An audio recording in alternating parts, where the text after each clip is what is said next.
بسم اللہ الرحمن الرحیم۔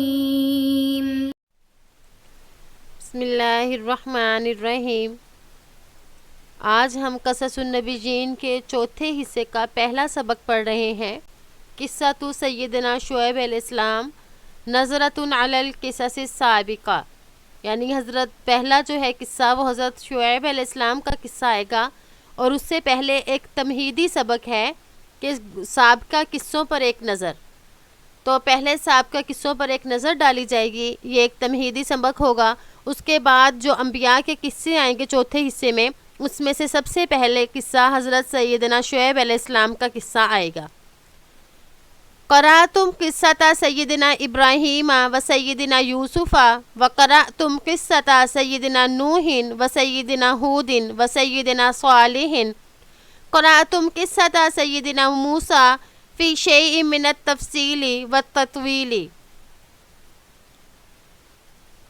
اور کوئی تم نے پڑھ لیے قصے سیدنا ابراہیم علیہ السلام کے اور سیدنا یوسف علیہ السلام کے، اور پڑھ چکے تم قصہ سیدنا نوح علیہ السلام، سیدنا ہود علیہ السلام، سیدنا صالح علیہ السلام، اور تم پڑھ چکے قصہ سیدنا موسیٰ علیہ السلام کا کچھ تفصیل اور کچھ طوالت کے ساتھ۔ ان میں وہ انبیاء کے قصے بیان کیے گئے جو ہم نے پہلے گزشتہ حصوں میں پڑھ لیے ہیں۔ تو حضرت موسیٰ علیہ السلام کا جو قصہ تھا وہ کچھ تفصیل اور طوالت کے ساتھ تھا، اس لیے اس کو بھی الگ سے اس کی صفات کے ساتھ ذکر کیا۔ قرأتم کل ذالک بشوق و رغبت و اجلال و تقدیر وحلت فی نفوسکم و قلوبکم محل القصص الحبیبۃ الاسیرۃ۔ اور تم نے پڑھا ان سب کو شوق اور دلچسپی کے ساتھ، عظمت اور دلچسپی سے، اور جگہ لے لی ان قصوں نے تمہاری جانوں اور تمہارے دلوں میں پر اثر اور محبوب قصوں کی جگہ، یعنی تم نے انہیں اتنے شوق سے پڑھا کہ تمہارے دلوں میں جو محبوب قصے ہوتے ہیں ان قصوں کی جگہ ان قصوں نے لے لی۔ وَوَعَدْهَا ذَاکِرَتُکُم، اور یاد رکھا اس کو تمہارے حافظے نے۔ وعد یعنی یاد رکھنا، ذاکرتو اس کا ترجمہ ہم نے کیا حافظہ، کیونکہ ذاکرہ اس طاقت، اس قوت کو کہتے ہیں جس کی وجہ سے ذہن کسی چیز کو محفوظ رکھتا ہے، تو ہم نے اس کا ترجمہ حافظہ کیا۔ وَذَلَّتْ بِهَا أَلْسِنَتُكُمْ، اور ذکر عام کیا ان کا تمہاری زبانوں نے، یعنی گھس گئیں، تذکرہ عام کیا، ذکر عام کیا۔ وَقَدْ رَآكُمُ النَّاسُ تَحْكُمُونَهَا لِإِخْوَاتِكُمُ الصِّغَارِ، اور دیکھا تم کو لوگوں نے کہ تم انہیں بیان کرتے ہو اپنے چھوٹے بھائیوں سے۔ اس میں دیکھیں رآ فعل ہے، کم ضمیر اس کا مفعول مقدم، الناس فاعل مؤخر ہے۔ الناس حالت رفع میں ہے کیونکہ یہ رآ کا فاعل ہے، تو اس کا ہم ترجمہ کریں گے کہ دیکھا لوگوں نے تمہیں۔ یہ ترجمہ نہیں کرنا کہ لوگوں کو تم نے دیکھا، بلکہ دیکھا لوگوں نے تمہیں، کیونکہ لوگ اس کا فاعل ہے۔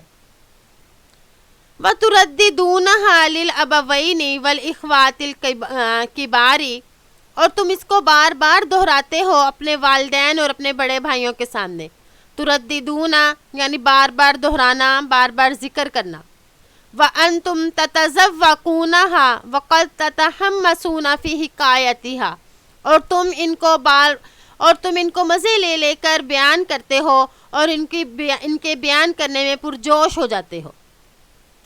تو ان گزشتہ سبقوں کے بارے میں بتایا، گزشتہ قصوں کے بارے میں بتایا کہ ان قصوں کا تم پر کیا اثر ہوا، کہ تم نے ان قصوں کو بہت ہی خوبصورتی اور بہت ہی محبت کے ساتھ ان کو سنا، اور آگے بھی تم بیان کرتے ہو، کیونکہ جس چیز کو بڑی دلچسپی اور رغبت کے ساتھ سنا جائے تو اسی کو انسان رغبت اور دلچسپی سے ہی آگے بیان کرتا ہے۔